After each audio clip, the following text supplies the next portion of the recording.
of all the new sellers, less than 30% ever get a sale at all, either by not listing or not participating, or they don't get sales, and less than 10% are still selling today. So although those initial numbers, almost 1 million people joining and starting Amazon businesses or opening Amazon accounts at the very least, are not with us anymore for whatever reason.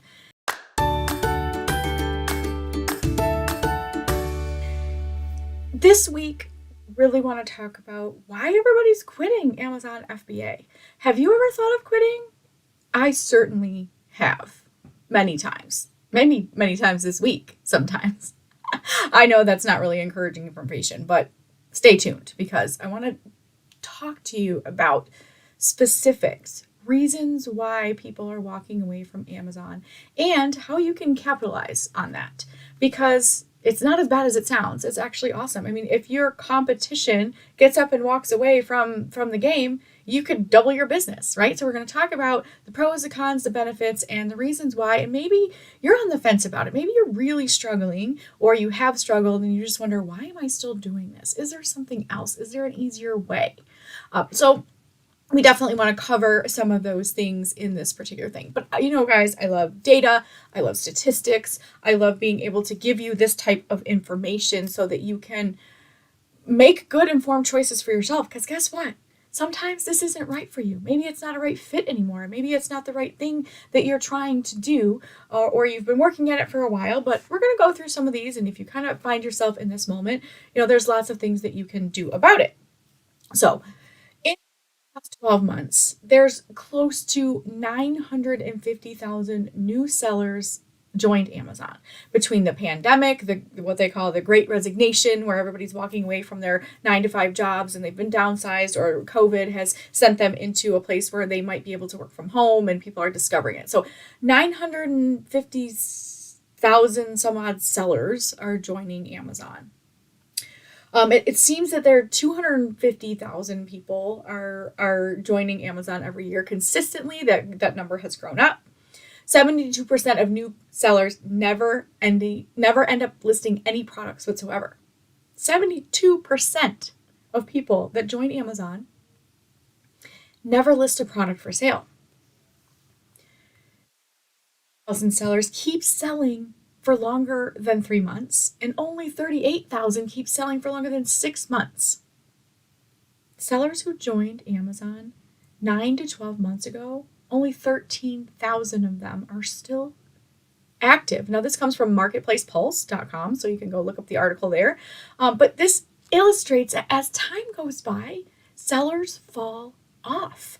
Out of all the new sellers, less than 30% ever get a sale at all, either by not listing or not participating, or they don't get sales, and less than 10% are still selling today. So although those initial numbers, almost 1 million people joining and starting Amazon businesses or opening Amazon accounts at the very least, are not with us anymore for whatever reason. The lesson from this analysis is that while joining Amazon, opening an account is fairly easy, turning it into a long-term sustainable business is not easy. And this is why I've done some research and looked into some different things of why people quit. There's tons of videos on Amazon or on YouTube and other places where people say why I quit Amazon, or quitting Amazon, or giving up, or all these different things, which is fine. Everybody has their own journey and their own story, and everyone's entitled to pivot and change and have their opinions. But there are several reasons I have deducted after watching some of these videos and watching why people walk away from Amazon. Is a lot of these reasons. So we're going to go over some of them. Oh, by the way, if you want to join the Mommy Income Facebook group, the Amazon Files, brought to you by Mommy Income, you need a code word. And I know lately I have been skipping code words and forgetting them, so I'm trying not to do that anymore. Your code word for this week is BYE. B-Y-E, buy. Of course, we'll probably accept B-U-Y if you're listening and didn't see the card here on YouTube.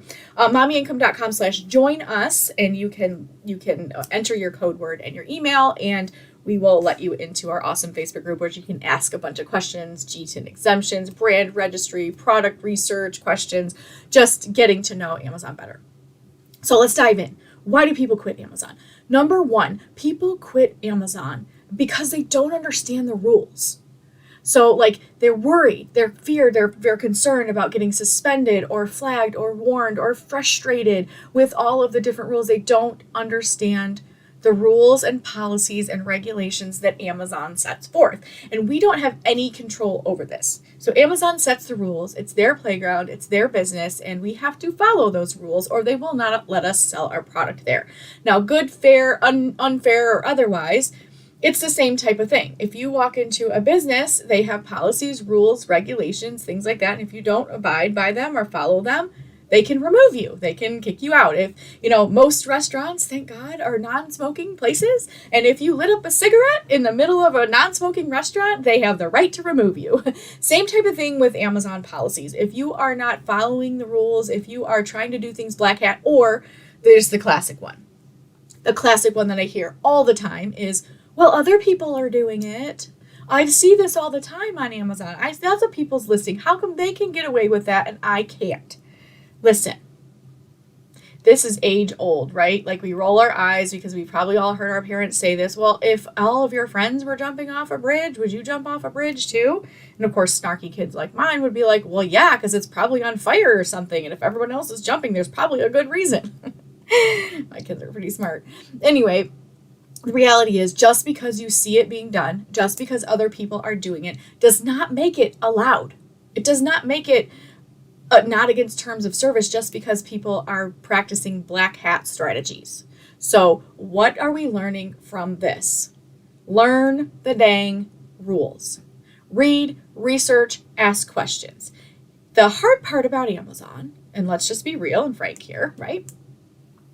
They don't adhere a lot of their own policies. They certainly don't always get rid of all the bad actors because they're a multi-billion-dollar company. It's really hard to get everybody for all the policies.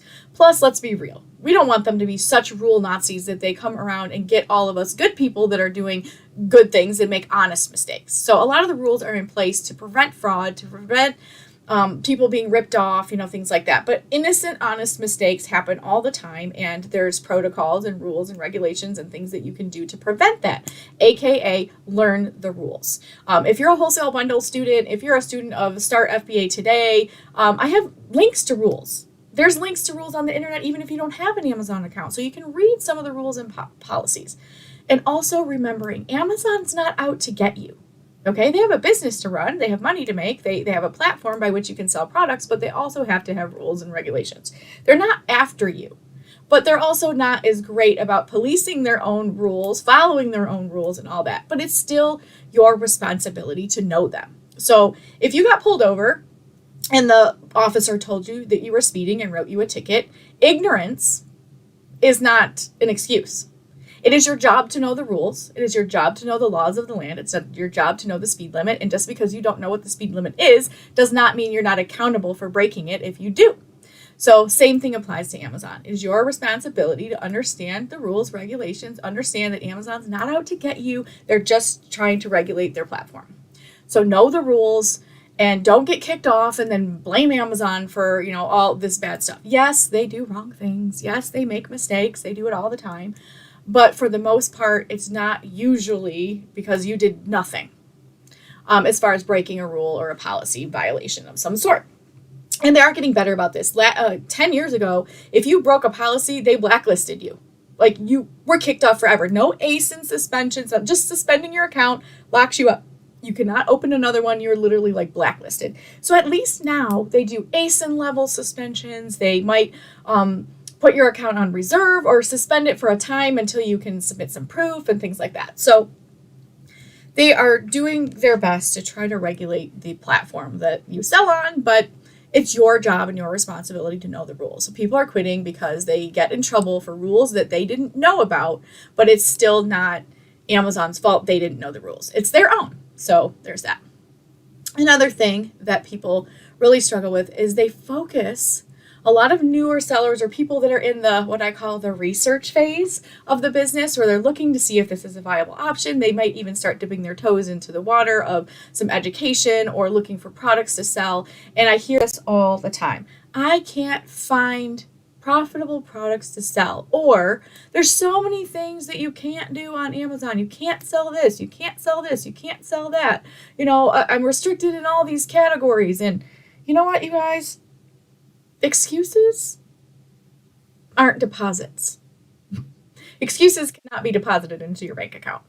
But what can is focusing on what you can sell. So one of the reasons why people quit is because they're always focused on all of the negative. They're very skeptical and they focus on the stuff that they can't do.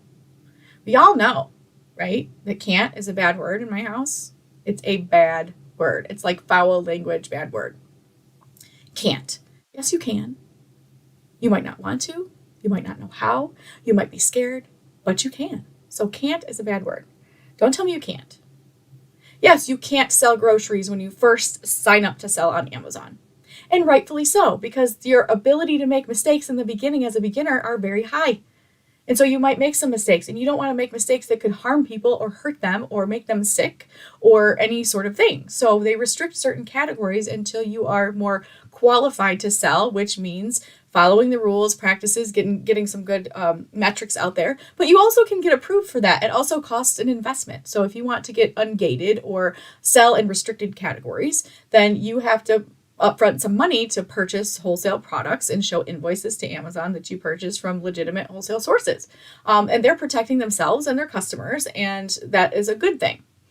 So focusing on all the categories you can't sell in is a reason why people walk away. Oh, it's too restricted. It's this and that. And meanwhile, the rest of us are making thousands, if not millions, on Amazon because we're focusing on what we can do. So if you're just starting your Amazon account for the first time, there are tons of categories that you can sell in. And below this video, there's going to be links to Amazon. You have to have a Seller Central account, I think, in order to view some of these services and these links that we put there. So have to have Seller Central. But it lists all the categories you can sell in, which is a ton. First of all, toys and games are restricted, I think, during Q4, but apparel, clothing, home goods is one of the hugest categories. Home and kitchen, completely open category. Lawn and patio, sporting goods.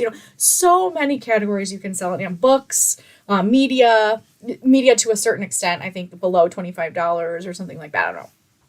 So don't focus on what you can't do. You're shooting yourself in the foot before you even start if you're focusing on all the things that you can't sell on Amazon. Another way and reason why people quit. This was kind of it wasn't part of the first one, but it's part of this third one, is you can't find profitable products to sell or profitable inventory to sell. Oh boy. Y'all know I love you, right? Okay, this is like my mommy voice. I'm going to talk in my mommy voice to you for just a second, and it's not to be little. It's just because I'm a mom and I can't help it. This is my tough love. If you can't find profitable inventory to sell on Amazon, you haven't put the work in. You haven't put the work in. There's plenty of profitable products, especially bundles, to sell on Amazon, but you've given up too quick. I don't care if you've had 100 rejections for no, you're not allowed to sell our products on Amazon. For every 100 rejections, you can get at least 1 or 2 catalogs. And from that catalog, you can sell anything you want. And yes, I've heard this a million times. People try to manipulate me into giving away stuff, right? I mean, this happens all the time. You should see this inbox that I have, right? People are very tenacious and they have the audacity to say, well, if you think it's so easy to find profitable products to sell, then why don't you just give us a list? Because you need to earn it. I teach you how to find the vendors. It's your job to find the profitable products to sell. There are tools and software and research strategies, and most of them can be free. But you have to put the work in. You have to put the work in. No one is just going to hand you $1 million business or $1,000 business. You actually have to work for it. Put in the work. Look for inventory that in uncommon places or in unique places. So back when I was doing retail arbitrage, I would look for random products in random stores. So look for toys at the hardware store. Look for trendy products in gas stations. You'd be surprised that right now Squishmallows are the thing. And you're starting to find them everywhere in places that you wouldn't normally see them. gas stations or truck stops or convenience stores, things like that. So look for a niche. Look, it doesn't have to be something that you're super into, although that really helps because you know what kind of products people are looking for. But look for a specific niche and start to study. You guys, if this was easy, every single person would sell on Amazon and make millions and we'd all live happily ever after the end. But the reality is it takes a little bit of work. I mean, did you expect that for all this to just fall in your lap and then you were just going to stroke a couple of keys on your computer and all of a sudden all the zeros were going to pop into your bank account? No, you've got to do the work. The other thing is stop chasing BOLO lists and BOLO deals. And for those of you who don't know, be on the lookout. There's a lot of Facebook groups out there. They sell lists, they give away lists. And y'all, I'm not anti-list. I'm just anti-laziness. I know some people just want to cut corners and it's fast and it's like easy and just give me a list and I'll go buy it. But that comes with its own set of problems. How many other people got that same list? They're going to the same stores, buying the same thing. And within a month, prices are going to tank. But if you know how to do the work, do the research, find it, validate it, bring it to the market, you have something that no one else has. It's called the entire buy box to yourself. It's called all the profits from all the sales instead of just trying to scrape the bottom of the barrel to get by because it's easier. No one ever got to the top because it was easy. Because they were willing to do what most people aren't willing to do. The work. So we're going to do the work. Stop following the crowd and do your own work. Yeah, it's good to have ideas, but you know what? You can walk into any trade show. You can go to any trade show website. You can download a catalog and you've got ideas. You just need a catalog or you just need something to look at. Go to Walmart. Take a picture of a shelf and then go home and start researching the different products that are on that shelf and vendors. All of this information is available. Use it. Do research and then do more research. And then make a decision to sell a product. Start doing wholesale. If you are running dry on retail arbitrage or you're just exhausted from going from store to store to store and following the same things and you're maybe in a rut or on a plateau, start doing wholesale. One account, one catalog, one product at a time. Just do some research. If you don't know how to research properly or you want to research for wholesale and wholesale bundles, mommyincome.com/system. The wholesale bundle system teaches you the entire 12-step research process for you to bring bundles to the table. But guess what? It also works for retail arbitrage. It can work for wholesale products. It can work for private label products. It teaches you how to do the process so that you can then apply it anywhere else. So if you're worried about any of that stuff, your first place to start is doing some research. Calculated, intentional, consistent research. That's how you bring products to the marketplace. Any product, whether it's wholesale, whether it's your private label, anything. That's how you do it. Another major reason, and I am very careful about ever using someone's name or gurus or anything like that, or people that make videos about these things. A lot of times there's been people saying that they weren't making any money on Amazon. And I will tell you this, if you're not making money on Amazon, you're doing it wrong. There are plenty of ways. Now, yes, Amazon takes a lot of fees and they charge you for things and there's storage and there's PPC if you're going to get involved in that and everything else. Yeah, there's fees because they provide you with the world's largest product platform. So you ought to pay them fees. They do a lot for you. They do advertising, they do customer service, they do returns, they do all the different things to make your products visible to the globe. You can't do that at your brick and mortar. So you are for a lot of services from Amazon with their fees, but not making money is not knowing your numbers. Your numbers. Track everything you spend money on, everything from your Starbucks to your mileage to any piece of paper and pen and everything else. Track it all. Understand the fees from Amazon. That's number 2. Understanding the fees from Amazon, long-term and monthly storage fees, shipping fees, pick and pack fees. Oh, also knowing your numbers is also catching mistakes that Amazon makes, because how many times do they make them? Daily, hourly, every minute. And they 9 out of 10 times will refund your money. They'll look into it if you tell them they owe you money for something because they charged you for something, or the weight is off, or things like that. Those are things that can be corrected. And so many people lose money on transactions because they're simply not paying attention. Your numbers are the difference between a hobby and a business. A hobby is something that costs you money. A business is something that makes you money. So if you're not making money, all you do is that you have an expensive hobby. And I hope you love it, because there are so many challenges with Amazon sometimes that would not be a hobby I would want to do for free, period. So what are the actual costs of what you're selling? What it costs in time, prep center fees, shipping fees, packing material, all of the different nuances that run your business. Know your numbers, because then you'll know whether or not you're making money. Also, you might not be making money because you're not consistent. Money isn't made randomly. Money is made intentionally. Be consistent. If you don't source and ship regularly, how do you expect to get a payment? In stock. You can't stock what you haven't sourced, what you haven't purchased and sent in. And whether that's you or a prep center or a friend or a family or someone else you pay, whatever it is, ship it.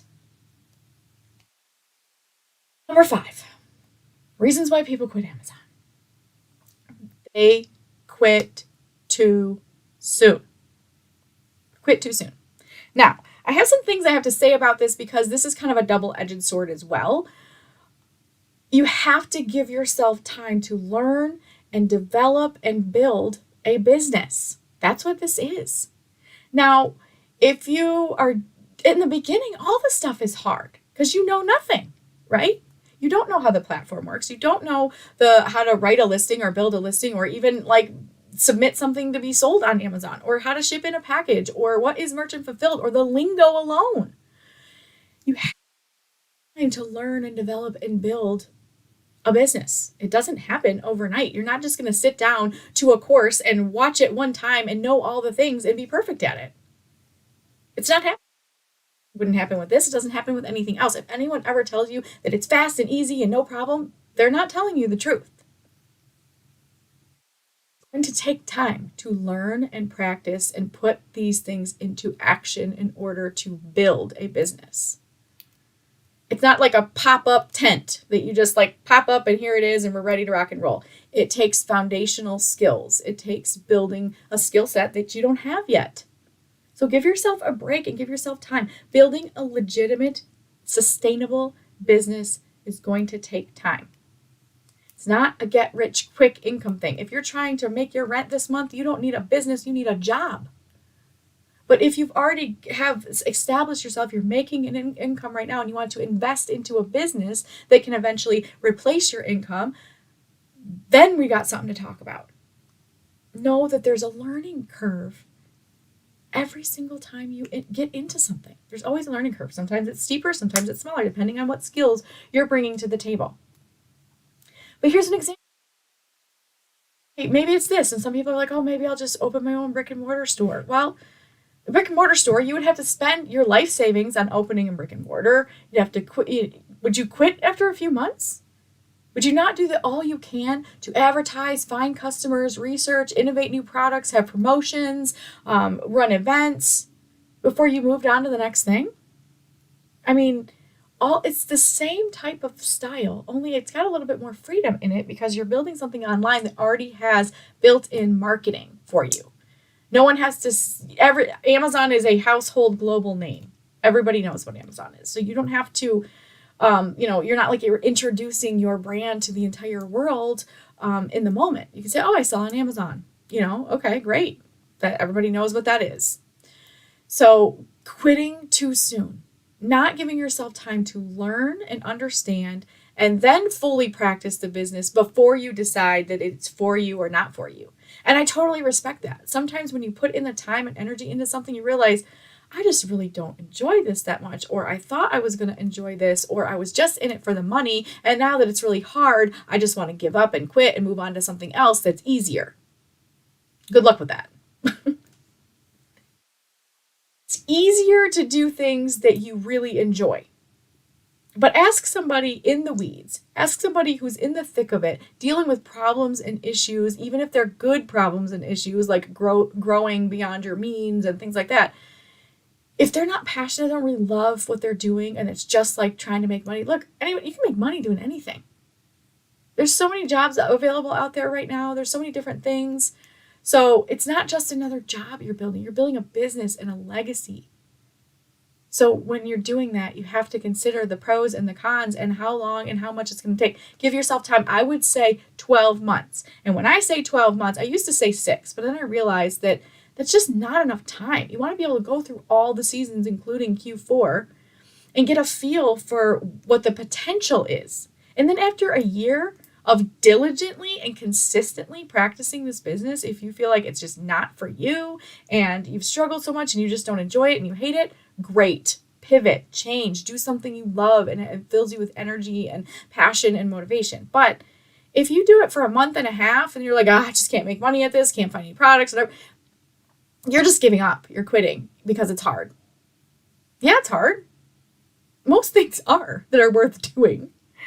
So don't quit too soon. Oftentimes people are really close to a breakthrough or really close to really understanding and hitting that nail on the head. And the people I see have the most success are the people that take the most consistent action, not big steps, not investing $10,000 of a life savings, but someone who spent a couple $100 on a bundle after they took Wholesale Bundles class. Or they've invested in a workshop, they go home, they spend a couple $100 in inventory, put their first bundle out there and sell out immediately. They did the work because they know too that excuses can't be taken to the bank. So don't quit too soon. Evaluate. And if you guys need help evaluating whether or not you should pivot and quit or continue with Amazon, I'm here to help you because guess what? I only want you doing something that you love, something that's within your wheelhouse and your skill set to do. Because maybe you've started your Amazon business and you're doing okay, but you're just, I don't know, just run out of passion for it. You're sick of it. You know what to do, but you're just like, oh, I'm not sure this is for me anymore. Let me help you discover what is for you. Because I don't know if you guys know, but I'm a business strategist. I'm not just an Amazon e-commerce specialist. I am a business strategist. I can pretty much sell ice to an Eskimo, given the right circumstances. I can help you figure out what's next for you if Amazon's not the right thing. mommyincome.com/coaching. Figure it out. Let's have a strategy session. Let's figure out what is your next move that's going to be the best move for you. Now, leads me to my next thing. It's kind of a double-edged sword here too, as well. I know I keep saying that, but it really is. A lot of these things are multifaceted. So another thing, a reason why people quit Amazon is because they're in it just for money. They saw an opportunity. They were thinking that it was going to be like this big windfall and, you know, I can just put in a couple hours of work and set it and forget it and make millions. You've got to have a reason. Why did you sign up for this? Why did the opportunity or the business model attract you? What? The why will drive you when things get tough. And trust me, they're always going to get tough. Whether it's this business or something else, there's always challenges. There's always obstacles. Things are going to get hard. Yep, I said it. I know that's not super motivational, right? But at least we're honest about it. Yeah, it's going to get hard. But you know what? When you have a community and you have people and you have help and you know your reason why you keep pushing forward, it's not as hard as it seems. Realize that business, no matter what, is never going to be easy. There is work involved, and you will not just be sitting on the beach in 6 months, drinking some foo-foo drink and living it up. Not yet, at least. Got to put the work in. Everybody wants the result without the work. It reminds me of the story of the little red hen. Do you guys remember the little red hen? Do they even read that in schools or anything anymore? It's like the little red hen wants to bake bread, and he runs around asking all of his friends and family to come help make the bread, and everyone's like, yeah, I want to eat the bread. Yeah, that sounds great. But then when it comes to doing the work, nobody wants to do the work. But then when the bread is made, everyone's like, oh, let me get a slice. Let me have a piece of that. Nope, you didn't put in on this. You didn't do the work, so you don't get the reward. Also remembering that if you're just in it for the money, money will not solve all your problems. Trust me, I know. You think when you're broke, which I've been in both places, remember? Foreclosure, 50,000 some odd dollars in debt, paycheck to paycheck, didn't know what was going to happen next. No health insurance for 3 or 4 years. Like, I get it. I know exactly what it's like to be broke.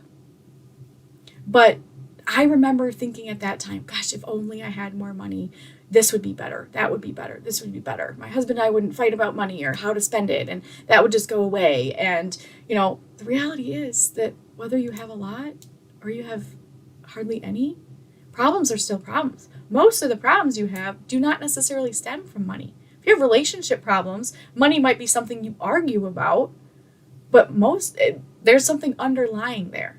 Unmet needs, there's maybe some communication issues, maybe there's some fundamental differences of beliefs and opinions. Things all can be solved with therapy and communication and help. But I know lots of people that make really, really good salaries and they're not happy people. Some of them are, but you think that money is going to solve your problem, that it's going to make you happy. It certainly isn't going to make you skinnier or more likable or any other thing, because money can't buy what's the most important in life. So if you're just in it for the money, at least do something you love. So if you're just in it for the money, you got to do something you love. Otherwise, you will quit because it's going to become a point where you're going to say, this isn't worth it. Y'all, I said that this week, to be honest. My joke is I always say I'm going to go work at Starbucks. Like, oh, that's it. I come out of my office after a rough day and tell my husband, I'm going to work at Starbucks. He's like, yeah, right. There's problems. Things are going to be tough. But you know what? You're tough. You've been through hard things. We've all been through COVID. Some of us have lost people to COVID. Some of us have had it. Some of us have recovered from it. Some of us are still dealing with it. We've all lost a loved one, or maybe a job, or a pet, or just something really important to us. We've all faced disappointments. Sometimes you can just be disappointed that a friend canceled a lunch date because you were really looking forward to that conversation. But when things get hard, money is not the motivator. Money is not going to keep you moving through the hard things because you feel like, forget it, it's not worth it. I'd rather sit and watch Netflix than, deal with these Amazon Seller Central cases, right? Success comes at a cost. Sacrifice will be involved. And you should submit to these truths or leave now. Because that's what business is. Number 7, people walk away from Amazon because they maybe started with merchant fulfilled and didn't get the sales they were hoping for. Now, FBA is where it's at. Yes, it has its own sets of challenges, just like anything else, but merchant fulfilled, you're missing out on 75% of the customer base on Amazon that are looking for prime 2-day shipping. That's one of the reasons people love about Amazon. Speed, convenience, variety. Things are delivered right away to them. They don't have to wait and deal with, every time I order something from a merchant fulfilled seller and I have to return it, I just roll my eyes and get frustrated because I know that it's a different process to where if I need to return something from Amazon that I bought, I can use the app, I can press a couple buttons and send things back to Amazon. Merchant fulfilled is a little bit different because they have to approve it. And people know this and they tend to sort that. That's why there's a button on Amazon that says sort by Amazon Prime. It won't even show me merchant fulfilled listings because I only want Prime. And there's lots I wish I had a stat on that, but there's a lot of people that won't buy if it's not Prime. Even though Amazon makes mistakes, and they make mistakes with my inventory and they will with yours, and it's not a foolproof system, but you've got to trust the FBA system. Now, what I will say is if you are selling products that are, like expensive, like over $100, over $200, really expensive equipment, things that especially are small, like real jewelry, stuff like that, then we have a different conversation about merchant fulfilled at that point because there is some risk you can mitigate from that and some that you cannot. So I know people expect to have different hoops to jump through for things that are very, very expensive. So there's definitely a different strategy to approach if you sell things that are a couple $100s or more, and or heavy and bulky and things like that. So reach out to me. There's different strategies for that, but for the most part, doing merchant fulfilled because you're worried about letting go of control of your inventory is the biggest thing that will stunt your growth. You need to be using FBA. And so if you're not using FBA, that's a step in the direction you need to do, because you're like, oh, I tried Amazon, but I didn't get any sales. And well, are you using FBA? Because that's where most of the customers from Amazon come from. And you're missing out on all that clientele if you are not using FBA in some form. Number 8 and final, reasons people quit. They underestimated the workload of an online business. They somehow got false information, or they got on some rah-rah train about watching something that's like, ooh, great opportunity with big flashy numbers, whatever it is. And they didn't realize the workload that was going to go into it. But you got to know what you're getting into. This is a lot of work until you get the hang of it and maybe can hire some help. It is. I know it's not sexy to say that. I know that doesn't feel encouraging for me to be like, yeah, this is a lot of work. What's it worth to you? Do you hate your boss? Do you hate your job? Do you hate commuting? Do you feel forced to go to your jobs every day because it's the only option you have? Because that, my friend, is a lot more fuel to the fire than anything else. Because you don't have many options when it comes to these pain points. There's like 3 options, right? Like you can either A, be miserable now and deal with it now and decide that you're going to do something about it now. Or you can wait till later and be miserable until then. Or you can be miserable for the rest of your life and do nothing. So I'd rather take temporary pain, temporary misery for maybe double hustling. Maybe you're working a 9 to 5 and then you come home and from 6 to 10 or 6 to 11, you do online business. That doesn't have to happen forever if you're consistent, if you're diligent, and you keep your why in front of your face at all times. Your reason needs to be so motivating that no one has to tell you to go sit down and do some research. You can't help it, because you know that if you are consistent and you put the work in, that your result will come. Or you can sit around and make excuses and go, oh, this is so terrible and online business is so hard, but I hate my job, but whine, and still stay miserable. Or you can do something about it. See, you will prep, pack, and ship. You will need to deal with admin issues. You will need a budget. You will need to file taxes and do bookkeeping. There's always pros and cons. What's worth it to you? Is your freedom worth it? Is your flexibility worth it? Is owning something that's your own and yourself, maybe it's your side money, maybe it's just something you want to do for you and has nothing to do with money. You can do this. You can do anything you want to. But your reason has to be strong enough or you won't continue. You'll continue to make excuses instead of profits. So which is going to be? You can walk away. You can quit. You can throw in the towel. Absolutely. No one's even going to judge you for that. Maybe you'll judge yourself more. My question is, what are the results one way or the other? If you push through the hard things and you get past it and you learn to deal with the problems and you learn to do better research and make better bundles and make better buying decisions and keep moving forward, what are the potential results of that? And if you decide to walk away, what's at stake? You're going to spend other time, because your why didn't necessarily disappear. The avenue by which you're taking to get to your why could change. But your reason has to be strong. Otherwise, you're just going to throw in the towel. There are days we're going to be CEOs. There are days we're going to be the janitors. And there are days we're going to be both. And that's just part of it. But you're not alone. Sometimes you feel like that, because maybe people around you aren't supporting you. Or they go, oh my gosh, you're crazy. How many times have you heard that? Have you said your dreams out loud or tell people you're doing something new and they're like, oh, she's crazy. He's crazy. What's he doing now? You know? Are you doing that? Is your why worth it? Is it so worth it that you're going to stick it out and see the results? So whether it's this avenue or another avenue, analyze the reasons why you want to walk away or where you could walk away and decide if you're working within one of these. If it's another reason altogether, great.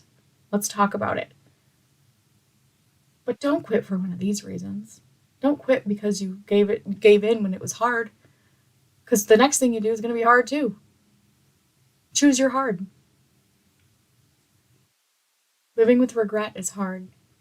Or taking actions that are unknown and scary and fearful, yet bring results that you want, is hard too. So choose the path that you want.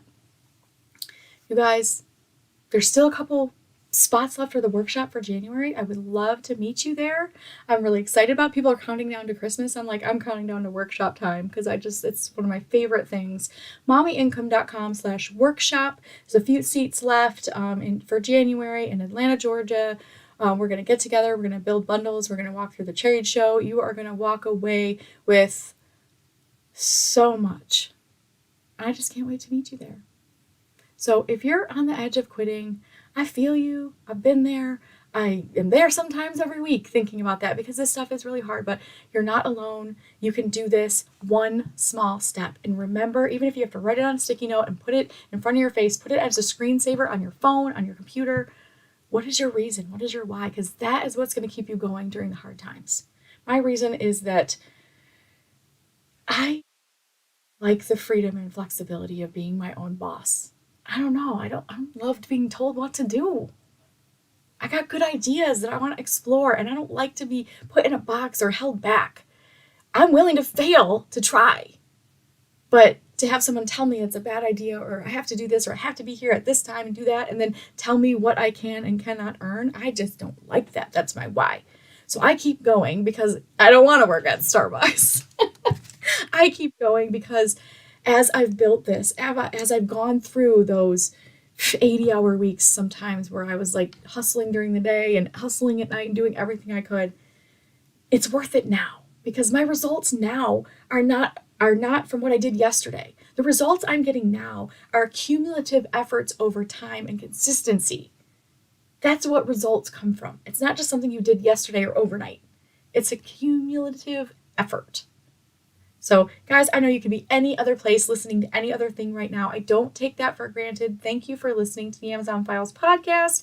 If you have not yet left a review, please leave a review, even if it's just little stars and I like it, it's great, or, maybe it's a bad review you want to leave. Whatever it is, your honest opinion. I really appreciate that. It really helps to be ranked in Google and in Spotify and in Apple and everything else. So please leave a review if you like the Amazon Files podcast, and if you have a guest that you might think would be a good guest for the show, please email me, reach out to me, and we'll see you same time, same place next week on the Amazon Files.